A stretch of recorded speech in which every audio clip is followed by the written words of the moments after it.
अब देखो बच्चों, अब हम आ जाते हैं नेक्स्ट ग्रुप में और ये है हमारा oxygen family 6th A group. Okay, इन्हीं को बोला जाता है chalcogens. Chalcogens means ore forming elements such as oxide and sulphides. समझ गए ना कि आप देखोगे जितने भी ओर्स हैं उनमें मोस्टली जो है वो ऑक्साइड हैं या फिर सल्फाइड हैं। तो जो ऑक्सीजन और सल्फर मेनली इन्हीं को चाल्कोजेंस बोलते हैं, मींस ओर फॉर्मिंग एलिमेंट। समझ गए बच्चों, इनका एक नेम और है चाल्कोजेंस अर्थात आयस्क निर्माता तत्व। तो आप देखते हैं ज्यादातर ओर्स या तो ऑक्साइड्स हैं या सल्फाइड्स हैं। अब हम आ जाते हैं इनकी अबंडेंस और अक्यूरेंस, और वो भी कहां पर, अर्थ क्रस्ट में। तो देखो ऑक्सीजन जो है ये first most abundant element of earth crust है। 46.6% अर्थ क्रस्ट का किससे बना हुआ है बच्चों, ऑक्सीजन से। और अगर हम एयर में देखें तो लगभग 21%, 20.96% बाय वॉल्यूम एयर में जो है ऑक्सीजन है। तो इसकी जो अबंडेंस है वो है 4.55 × 10⁵ ppm। सल्फर की है 340 ppm। बाकी आप देख रहे हैं बहुत ही कम है ट्रेसेस में। समझ गए ना। अब हम आ जाते हैं इनकी अबंडेंस के बाद अक्यूरेंस कौन किस रूप में मिलता है। तो देखो ऑक्सीजन आप देखोगे नेटिव स्टेट में भी मिलता है O2 और O3 के फॉर्म में। कंबाइंड स्टेट में आप देख लो तो ऑक्साइड्स हैं, वाटर है और बहुत सारे कंपाउंड्स ऑक्सीजन से रिलेटेड हैं। तो ऑक्सीजन उनमें कंबाइंड स्टेट में मिलता है और सबसे ज्यादा कंबाइंड स्टेट में किस में मिलता है, वाटर में। इसके अलावा आप देखोगे सिलिकेट्स हैं, ओके, सिलिका है, इनमें भी ऑक्सीजन होता है।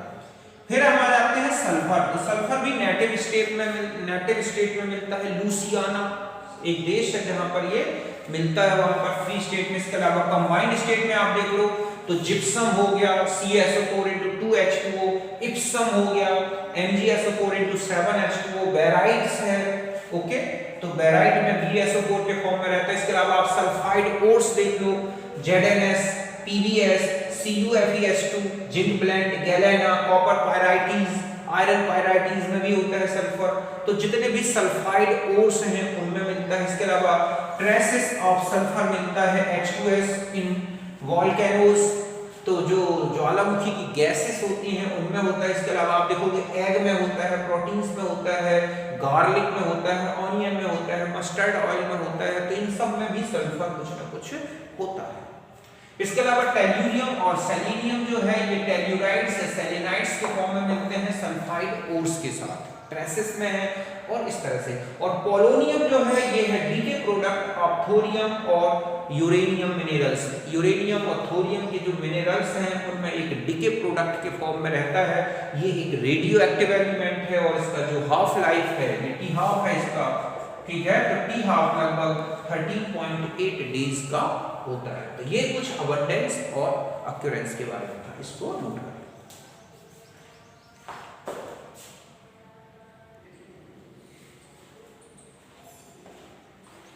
अब देखो बच्चों, अब हम आ जाते हैं नेक्स्ट है इलेक्ट्रॉनिक कॉन्फ़िगरेशन।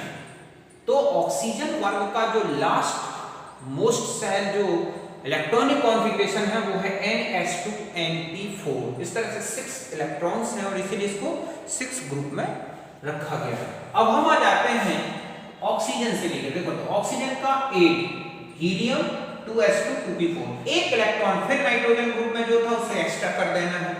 फिर यहाँ पर 8 का डिफरेंस है तो हो जाएगा नियोन 3s2 3p4। फिर यहाँ 18, जहाँ 18 आ गया वहाँ 10 3d10 बढ़ जाएगा एक, ओके, और 4s2 4p।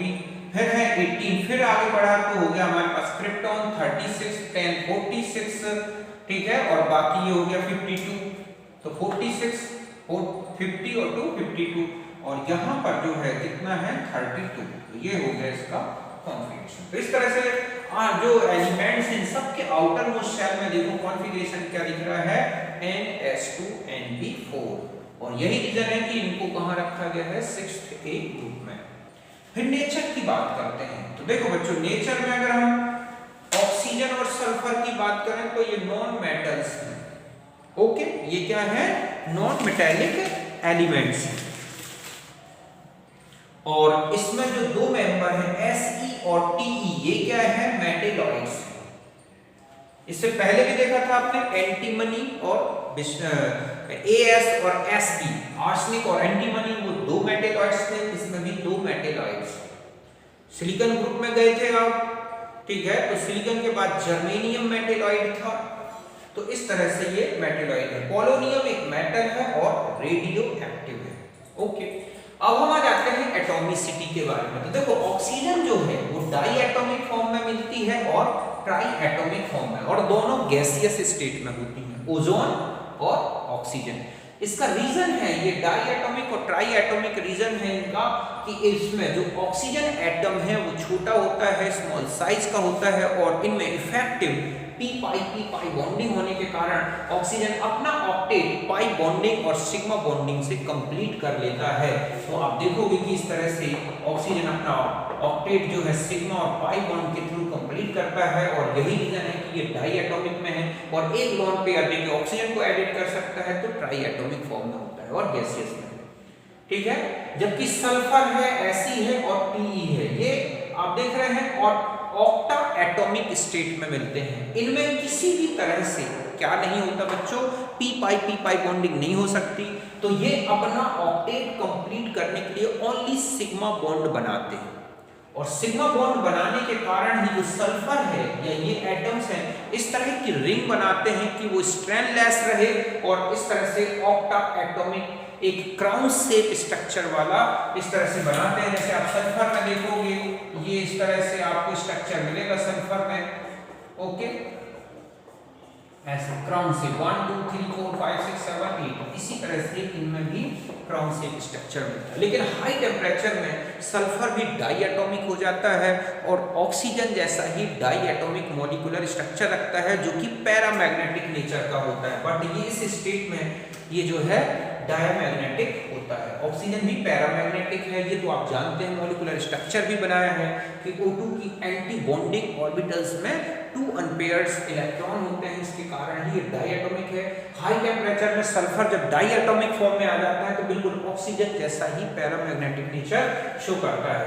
ऑक्सीजन अब आ जाते हैं पोलोनियम, तो ये एक टिपिकल क्रिस्टलाइन मेटल होता है, okay, crystalline metallic crystal structure होता है, और ये सब के सब क्या है, सॉलिड स्टेट में। बाकी इसमें ये वाला मेंबर जो है वो ऑक्सीजन केवल गैसियस स्टेट में। अब हम आ जाते हैं कुछ इंपॉर्टेंट फिजिकल प्रॉपर्टीज के बारे में, ठीक है। तो देखो ऑक्सीजन की फिजिकल प्रॉपर्टी जो हम लगभग सभी में पढ़ते आ रहे हैं, एटॉमिक रेडियाई, आनिक रेडियाई, ठीक है, ionization energy, electron affinity, electronegativity. तो देखो हम जानते हैं एटॉमिक रेडियाई, कोवेलेंट रेडियाई, तो ऑक्सीजन से लेके पोलोनियम तक लगातार ये बढ़ती जा रही है, okay. Oxygen, sulphur, Fe, PO, ये पिकोमीटर में इनकी एटॉमिक रेडियाई है, जिनमें कोई वेरिएशन नहीं है, मतलब किसी प्रकार का डेविएशन नहीं है, सॉरी वेरिएशन तो है, और वो भी किस ऑर्डर में है, इंक्रीजिंग ऑर्डर। ऐसे ही आयनिक रेडियाई की बात करें, ये ऑक्साइड आयन -2 स्टेट का है, जब 2 माइनस चार्ज जैसे कि O2 माइनस, इस तरह से सल्फर 2 माइनस, तो ये नेगेटिव आयन की आयनिक रेडियाई है, और जो ये भी इंक्रीजिंग ऑर्डर में है, एटॉमिक रेडियाई से ज्यादा होती है हमेशा आयनिक रेडियाई, वो भी एनायनिक फॉर्म है।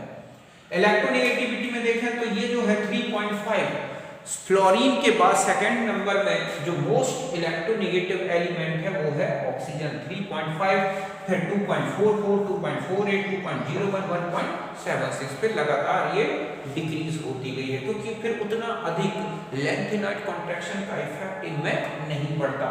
फिर आ जाते हैं आयोनाइजेशन एनर्जी, तो ये है आयोनाइजेशन एनर्जी का, ये भी एक डिक्रीजिंग ऑर्डर में दिख रहा है। आपको मैंने पीरियोडिक टेबल में बहुत अच्छे से डिटेल में बताया है कि जो ऑक्सीजन ग्रुप है इनकी जो फर्स्ट आयोनाइजेशन एनर्जी है वो नाइट्रोजन ग्रुप की फर्स्ट आयोनाइजेशन एनर्जी से कम होती है। रीजन भी बता दिया है कि नाइट्रोजन में p3 कॉन्फ़िगरेशन है, नाइट्रोजन ग्रुप में p3 कॉन्फ़िगरेशन है जो हाफ फिल्ड है और एक्स्ट्रा स्टेबल होता है, ऐसे में उससे इलेक्ट्रॉन निकालना डिफिकल्ट होता है। ऑक्सीजन ग्रुप में P4 कॉन्फ़िगरेशन है, ये अपना एक इलेक्ट्रॉन निकाल देते हैं तब P3 कॉन्फ़िगरेशन में हो जाएंगे। पहले P4 था, एक इलेक्ट्रॉन एक्स्ट्रा है वो निकल जाए, P3 कॉन्फ़िगरेशन आ जाता है। और यही रीजन है कि ऑक्सीजन ग्रुप की first ionization energy nitrogen group की फर्स्ट आयोनाइजेशन एनर्जी से कम होती है, और इस तरह का ये वेरिएशन शो करता है। तो आपको इसकी डिटेल पीरियोडिक टेबल में मिलेगी, उसमें पूरा बताया मैंने। फिर हम आ जाते हैं इलेक्ट्रॉन गेन एंथैल्पी के बारे में। ओके, तो इलेक्ट्रॉन गेन एंथैल्पी या इलेक्ट्रो, ठीक है, जिसको हम बोलते हैं इलेक्ट्रॉन एफिनिटी। तो आप देख रहे हैं सारे एलिमेंट्स की नेगेटिव है। रीजन है कि ये इलेक्ट्रॉन को बहुत इजी गोइंग एक्सेप्ट कर लेते हैं। ऑक्सीजन की जो आप देख रहे हैं इलेक्ट्रॉन एफिनिटी है वो कम नेगेटिव है, जबकि सल्फर में ज्यादा नेगेटिव है। मींस यहां पर कम एनर्जी रिलीज हो रही है जबकि सल्फर में ज्यादा रिलीज हो रही है। इट इज ड्यू टू, हम ये कह सकते हैं कि इट इज ड्यू टू, ठीक है, मोर इलेक्ट्रॉनिक रिपल्सन, ओके, रिपल्सन इन ऑक्सीजन देन सल्फर।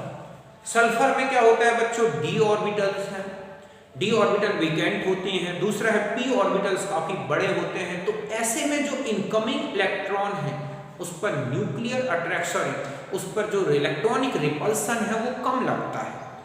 समझ गए ना कि p जो ऑर्बिटल्स हैं सल्फर में वो बड़ी साइज के हैं, इसके अलावा वीकेंट d ऑर्बिटल्स हैं। ये सारे रीजंस के कारण जो इनकमिंग इलेक्ट्रॉन है वो उतना अधिक रिपल्सन एक्सपीरियंस नहीं करता जितना कि किसमें दिखाई देता है, ऑक्सीजन में। ऑक्सीजन के छोटे एटॉमिक ऑर्बिटल्स p और d ऑर्बिटल की एब्सेंस, ये मिलके इनकमिंग इलेक्ट्रॉन को ज्यादा रिपेल्ड करते हैं, इसलिए इलेक्ट्रॉन जो है इसमें कम एक्सपीरियंस के साथ ऐड होता है, ये ज्यादा अट्रैक्शन के साथ अट्रैक्ट होता है, और ऐसे में इसमें ज्यादा एनर्जी रिलीज होती है। तो यही रीजन है कि ऑक्सीजन से ज्यादा सल्फर। तो अगर हम इनका ऑर्डर देखें, आपसे पूछा जाए कि ऑर्डर बताएं कि क्या ऑर्डर आएगा, तो आप देखेंगे कि सबसे ज्यादा है सल्फर, फिर आ जाएगा Fe, फिर है Te, फिर है PO, और सबसे कम किसकी है, ऑक्सीजन। इस तरह से ओके, तो इस बेस पर ये जो है इस ऑर्डर में है। तो ये कुछ इंपॉर्टेंट फिजिकल पैरामीटर्स हैं, तो आप इन्हें नोट करें।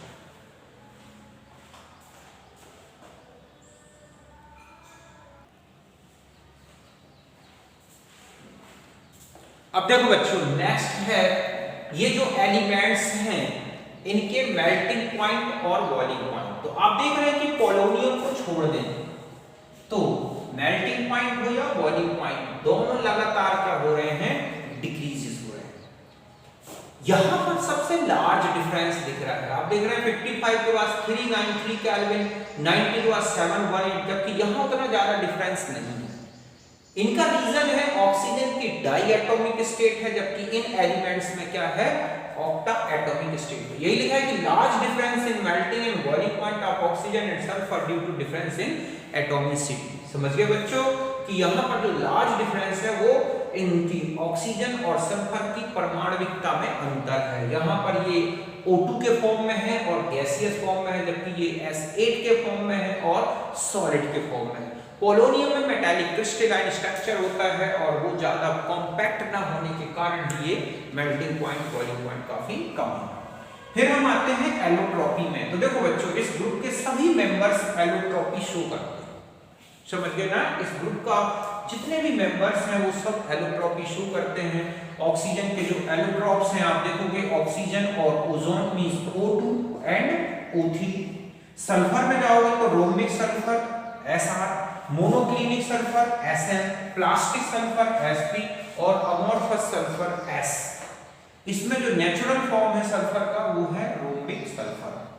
फिर आते हैं Sc, तो इसके 2 एलोट्रॉप्स हैं, एक तो है नॉन मेटालिक रेड सेलेनियम और एक ग्रे है मेटालिक नेचर का। ऐसे ही टेल्यूरियम में जाए तो क्रिस्टलाइन और अमोर्फस है, और लेड में चले पोलोनियम में जाए तो अल्फा एंड बीटा 2 फॉर्म्स हैं और बोथ क्या है, मेटालिक है। ओके, तो ये है फिजिकल कांस्टेंट्स।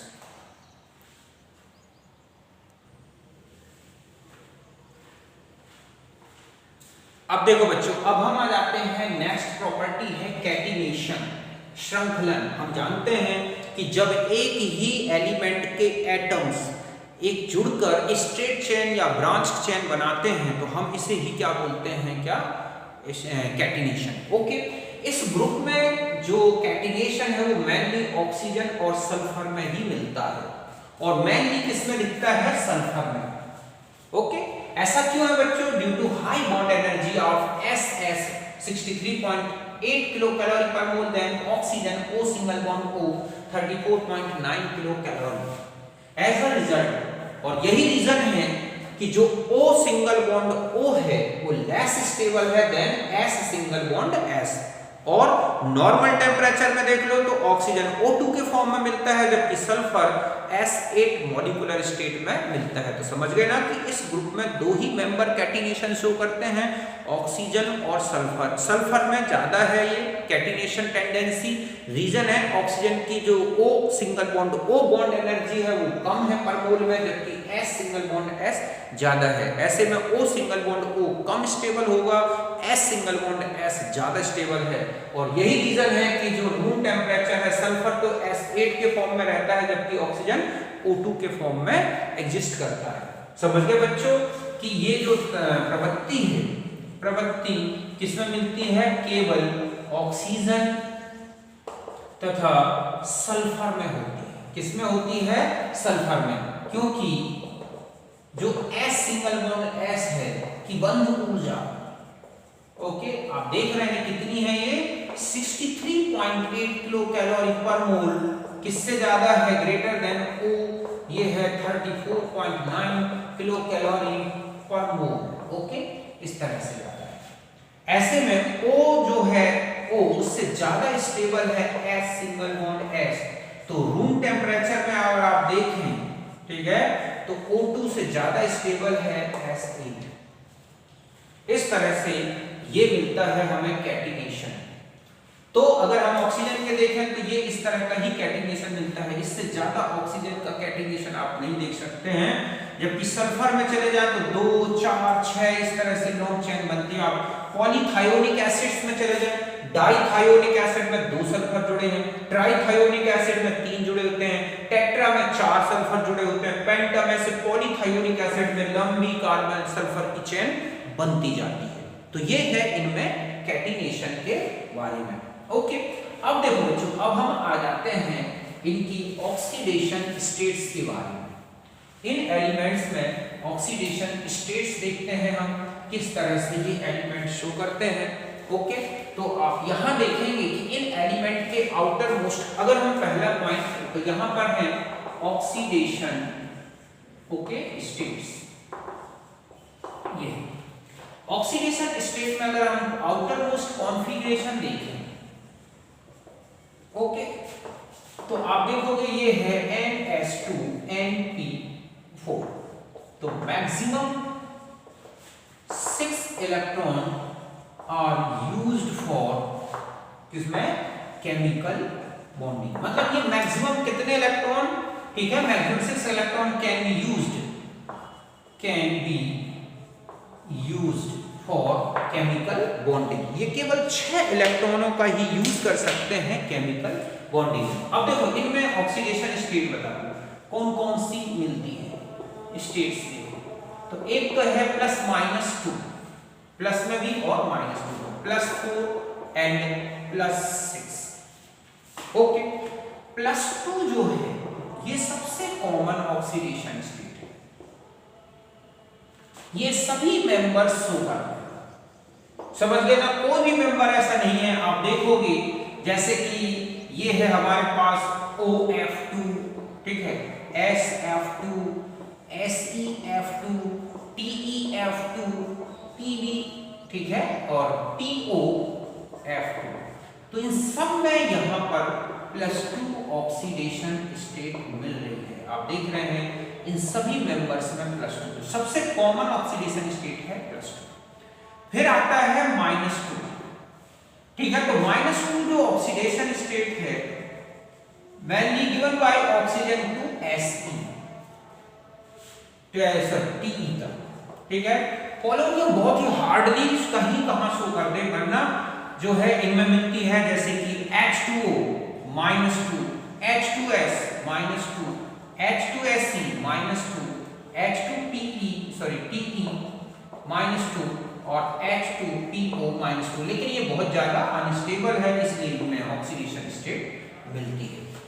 अगर हम उनकी स्टेबिलिटी की बात करें और हाइब्रिडाइजेशन, तो देखो पहले तो हम हाइब्रिडाइजेशन देखें कि जो +2 और -2 है ये किस हाइब्रिडाइजेशन के कारण मिलेगी आपको। ये है कॉन्फ़िगरेशन। तो जब चाहे वो H2O हो चाहे OF2 हो, आप देखोगे यहां पर जो हाइब्रिडाइजेशन है वो कौन सा होगा। यहां पर अगर हम देखें ये जुड़ गया H, ये है, तो यहां पर जो हाइब्रिडाइजेशन है वो है sp3। और अगर आप इसकी स्ट्रक्चर की बात करें तो सपोज ये H जुड़ा है तो इसमें है 2 लोन पेयर इस तरह से। ये बॉन्ड एंगल जो थीटा है वो लेस देन होता है 109.5 डिग्री। रीजन है इनमें रिपल्सन, ये है lone pair bond pair repulsion. और ये कौन सा है बच्चों, बॉन्ड पेयर रिपल्सन। इसके कारण ये वेंट शेप या वी शेप दिखाई देता है। तो यदि प्लस माइनस कोई भी स्टेट है तो वहां पर हाइब्रिडाइजेशन होगा कौन सा, sp3। अब अगर कोई भी एलिमेंट अपने से कम इलेक्ट्रोनेगेटिव के साथ जुड़ा है, जैसे कि हम कहें OF2 तो यहाँ प्लस में है, लेकिन अगर हम OH2 की बात करें तो ये माइनस में। क्यों, क्योंकि ऑक्सीजन से ज्यादा इलेक्ट्रोनेगेटिविटी फ्लोरीन है। ये बता दूं कि इस ग्रुप में ऑक्सीजन केवल और केवल फ्लोरीन के साथ ही +2 स्टेट शो करता है। बाकी पूरी पीरियोडिक टेबल में कोई भी एलिमेंट ऑक्सीजन से जुड़ जाए वहां पर माइनस में ही होगी। समझ गए ना। आप देखोगे ऑक्सीजन में और भी स्टेट्स मिलती हैं, वो एक्सेप्शनल में लास्ट में आपको बताता हूं। ये तो था 2 वाली, इसी तरह से और चलते हैं, फिर हम स्टेबिलिटी की बात करते हैं, ऑक्सीजन की अदर स्टेट्स की बात करेंगे। तो देखो इसके अलावा है कि +4 जब मिलेगी, ओके, तो ये है +4 में ये कॉन्फ़िगरेशन है और यहाँ पर इलेक्ट्रॉनिक कॉन्फ़िगरेशन इस तरह से है। तो जब इसमें +4 ऑक्सीडेशन स्टेट होगी तो एक ही लोन पेयर बचेगा और एक एक्साइटेड हो जाएगा। तो इसमें जो है ये इस तरह से और हाइब्रिडाइजेशन हुआ sp3d। यहाँ पूछा जाता है कि ये किस स्टेट में मिलेगा, तो ये कहलाती है फर्स्ट एक्साइटेशन, ठीक है, स्टेट। इस स्टेट में ये हो, जैसे कि SF4 है, तो SF4 में यहाँ पर एक तो लोन पेयर रहा, ये क्या है, लोन पेयर। बाकी ये 4 हम ऑर्बिटल्स ऐसे बना दें और ये यहाँ पर फ्लोरीन इस तरह से बॉन्डेड हो गए, ये है, ओके। अब आता है कि यहाँ स्ट्रक्चर क्या होगा। तो देखो sp3d हाइब्रिडाइजेशन, तो ट्राइगोनल बाइपैरामिडल ज्योमेट्री तो यही रहेगी, बट इसका जो स्ट्रक्चर है, मतलब अगर हम ज्योमेट्री की बात करें, ठीक है, तो ये होगा कौन सा, ट्राइगोनल बाइपैरामिडल, ओके। लेकिन स्ट्रक्चर जो है ये कैसा होता है, सीशाव स्ट्रक्चर। कैसे हो जाएगा, यहां पर है सल्फर, एक यहां, एक यहां, एक यहां, और ये लोन पेयर यहां आता है। समझ गए ना। लोन पेयर इधर क्यों रखा गया है, क्योंकि यहां पर अगर हम रखेंगे लोन पेयर तो lone pair bond pair repulsion 3 हो जाएंगे, जबकि यहां पर लोन पेयर जो है, लोन पेयर और बॉन्ड पेयर रिपल्सन कितने होंगे, 2, एक यहां एक यहां। लेकिन अगर हम यहां रख दें तो रिपल्सन ज्यादा होगा। और वैसे भी हम जानते हैं कि जो इलेक्ट्रॉन्स होते हैं लोन पेयर के फॉर्म में हो या कोई ऐसा एटम जिसकी इलेक्ट्रोनेगेटिविटी ज्यादा हो, वो हमेशा उस ऑर्बिटल को प्रेफर करता है जिसकी इलेक्ट्रोनेगेटिविटी ज्यादा हो। समझ गए ना। तो जो इक्वाटोरियल पोजीशन में हाइब्रिड ऑर्बिटल्स होती हैं उनमें s कैरेक्टर ज्यादा होता है, और यही कारण है कि ज्यादा इलेक्ट्रोनेगेटिव एटम ज्यादा इलेक्ट्रोनेगेटिव ऑर्बिटल्स इलेक्ट्रॉन्स को स्टेबल बनाती है, या फिर कहें हाईली इलेक्ट्रोनेगेटिव एटम्स के साथ बॉन्डेड होती है। तो इस तरह से यहाँ पर 2 फ्लोरीन इस तरह से और एक सीसॉ स्ट्रक्चर, मींस ये पीछे की साइड है तो हम इसको ऐसे डार्क कर दें तो ये स्ट्रक्चर दिखता है, ओके। नेक्स्ट आता है कि अगर +6 स्टेट की बात करें कि +6 में क्या होगा, तो आप देखोगे कि ये जो इलेक्ट्रॉन है वो इस तरह से, तो यहाँ पर हो जाएगा sp3d2, और ये कौन सी है, ठीक है, सेकेंड एक्साइटेड स्टेट। और अगर हम SF6 बनता है तो यहाँ पर एक ऑर्बिटल और ऐसा जुड़ेगी, और यहाँ जो अब स्ट्रक्चर होगा मॉलिक्यूल का, ठीक है, इसमें किसी भी प्रकार का कोई डेविएटेड बॉन्ड नहीं है, और ये स्ट्रक्चर जो हम जानते हैं कि यहाँ पर F, यहाँ F, यहाँ F, यहाँ F, यहाँ F, और यहाँ मेटल है सपोज सल्फर। तो ये है कौन सा स्ट्रक्चर? Octahedral structure. समझ गए ना? अब आता है कि इनमें स्टेबिलिटी का ऑर्डर पूछ लिया जाता है कि कौन कब स्टेबल होगा और हाई ऑक्सीडेशन स्टेट कब स्टेबल होगी। ठीक है, तो ये बता दूं पहली बात कि जो -2 स्टेट है, ठीक है, स्टेट ऑफ एलिमेंट, ठीक है, गिवन विद एलिमेंट शोज या शो विद, ठीक है, लेस इलेक्ट्रोनेगेटिव एटम्स। समझ गए बच्चों कि जैसे हाइड्रोजन है या मेटल्स हैं, इनके साथ जैसे कि H2O है या हम कहें H2S है, H2Se है, H2Te है, H2PO है, या हम ये कहें Na2O है, Na2S है, Na2Se है, Na2Te है या Na2, ठीक है, PO है। इनमें ये माइनस स्टेट मिलती है। समझ गए बच्चों? इस तरह से। और अब आता है कि स्टेबिलिटी क्या होगी। तो स्टेबिलिटी का जो ऑर्डर है वो ऑक्सीजन 2-, ठीक है, सल्फर 2-, और Se2-, Te2-, पोलोनियम 2-, ये ऑर्डर मिलता है। सीधा सा है कि अगर आपको ये देखना है कि स्टेबिलिटी ऑफ, ठीक है, -2 या नेगेटिव ऑक्सीडेशन स्टेट, तो आपको ध्यान रखना है इलेक्ट्रोनेगेटिविटी ऑफ ई एलिमेंट।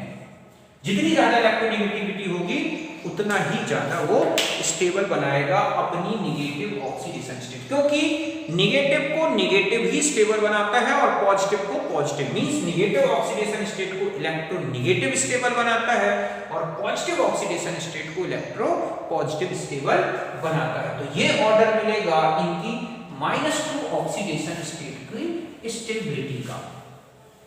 अब हम आ जाते हैं कि +2 स्टेट की स्टेबिलिटी क्या होगी।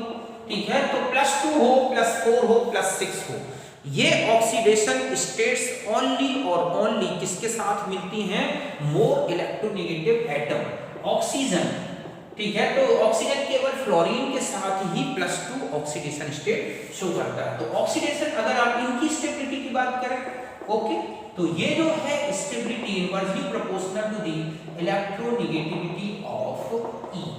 जितनी कम इलेक्ट्रोनेगेटिविटी उतनी ही ज्यादा स्टेबल ये होगी। कम ये तो ये ज्यादा स्टेबल, मींस ऑक्सीजन 2+ से ज्यादा स्टेबल होगी प्लस सल्फर में। ओके, फिर आ जाएगी Fe+2 और चले जाएं तो हम देखेंगे Te+2 और इससे ज्यादा स्टेबल होगी प्लस। समझ गए ना? जैसे हम ये कहें कि OF2, SF2, SeF2, ठीक है, TeF2 और POF2, ये स्टेबिलिटी मिलेगी इस तरह से। अब हम आ जाते हैं +4। ठीक है, तो पहली बात तो ये बता दूं कि +4 स्टेबल, ठीक है, विद ऑक्सीजन एंड फ्लोरीन, केवल इन्हीं के साथ ही मिलती है +4 मेनली। ओके, स्टेबल होती है, कुछ के साथ क्लोरीन ब्रोमीन भी मिल सकते हैं, बट मेनली स्टेबल ये है। एंड स्टेबिलिटी जो है बच्चों, स्टेबिलिटी इंक्रीज, ठीक है, डाउन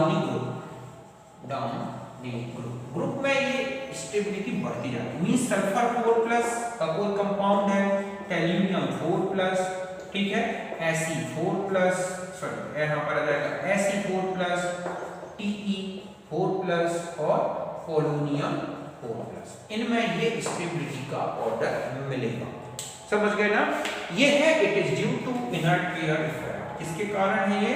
इनर्ट पेयर इफेक्ट के कारण ये। तो इनर्ट पेयर इफेक्ट में इनके इलेक्ट्रॉन्स इनर्ट होने लगेंगे तो केवल p इलेक्ट्रॉन्स ही यूज होंगे, जिसके कारण ये स्टेबिलिटी का ऑर्डर मिलता है। अब आते हैं +6।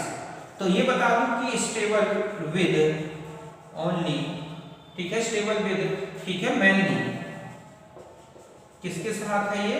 फ्लोरीन के साथ। हालांकि ऑक्सीजन के साथ भी मिलती है SO3, लेकिन फ्लोरीन के साथ ज्यादा स्टेबल है।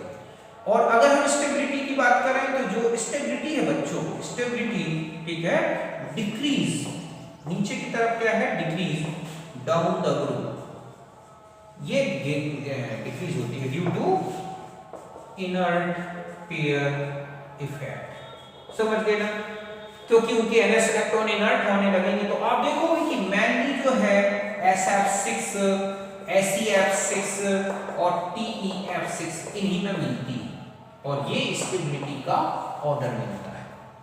तो इस तरह से इनकी ऑक्सीडेशन स्टेट जो है, अब यहां मैं बता दूं कि जो +4 है, ठीक है, ये ऑक्सीडाइजर भी है और रिड्यूसर भी है।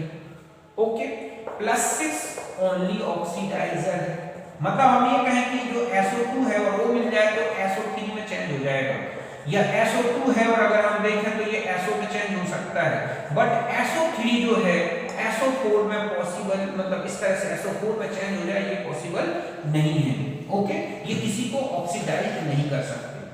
इस ये हो गई। और +6, ठीक है, अब ध्यान रखें, मोर कोवेलेंट देन +4 +2 -2, जहां जितनी ज्यादा प्लस स्टेट होगी उतनी ही हाई पोलराइजिंग पावर होगी और वो उतना ही ज्यादा कोवेलेंट नेचर शो करेगी। समझ गए बच्चों कि जो +4 ऑक्सीडेशन स्टेट है उससे ज्यादा कोवेलेंट नेचर किसमें है? तो अगर हम यहां देखें तो +2 से ज्यादा कोवेलेंट नेचर किसमें आ जाएगा? +4 में। +4 से ज्यादा कोवेलेंट नेचर किसमें आएगा? इसमें। जैसे हम कहें SF2, SF4 और SF6, तो ये हमें कोवेलेंट नेचर का ऑर्डर मिलेगा। और कोवेलेंट नेचर ज्यादा तो हम जानते हैं कि मेल्टिंग पॉइंट, बॉइलिंग पॉइंट, वो सब डिक्रीज होंगे। ये अब कुछ एक्सेप्शनल भी मिलती हैं बच्चों इसमें, ठीक है, +-1 -1/2 इस तरह की ऑक्सीडेशन स्टेट्स भी मिलती हैं। जैसे आप देखोगे O2F2, ठीक है, यहाँ इसकी +1 है, यहाँ -1 है, तो +- सल्फर में देख लो S2Cl2 Cl -1 +1 मिलती है। ठीक है, आपने देखा होगा एक परऑक्साइड में और एक सुपर ऑक्साइड देख लो आप, सुपर ऑक्साइड में ऑक्सीजन की -1/2 है।